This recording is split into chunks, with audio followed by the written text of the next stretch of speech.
और रिटायरमेंट के होके मैं सेना से आए बोलता है। सेना में पता नहीं है क्या करता था कि कब प्लेट धोता था कि गार्डन का काम करता था और अपना आप को ऐसा बताता है कि मैं सेना का सिपाही हूँ। तो मेरा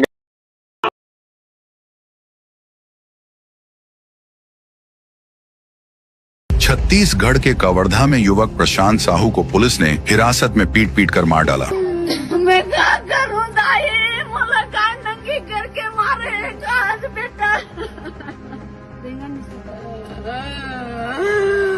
आज दोला कैसे जिला जोड़ी नुई बेटा, तो दाई के कदा के रे परसा मोर गरीब के पुतू।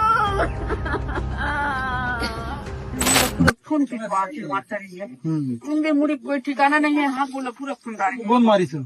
पुलिस वाले मारे हैं। महिला पुलिस है? महिला पुलिस मारे हैं, पुरुष पुलिस मारे, पूरा पूरा टूरी लत मारे हैं हमने। यही तो सुजी पानी पर जही तो जी जही नहीं तो फिर नहीं जी नान लोग लेके आना पूरा फेंक दे झटक झटक के ले जे मारे हैं गुदले।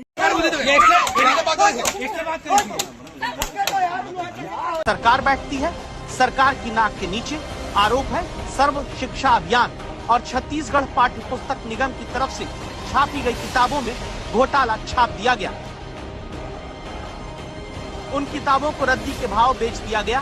दावा है जो सरकारी स्कूलों में मुफ्त में बंटनी थी। उन किताबों को कौड़ी के भाव बेच दिया गया जो जनता के पैसे से जनता के लिए बच्चों के लिए छपी थी। उन किताबों को कबाड़ के भाव में बेच दिया गया जिन्हें पढ़कर छत्तीसगढ़ के बच्चों का भविष्य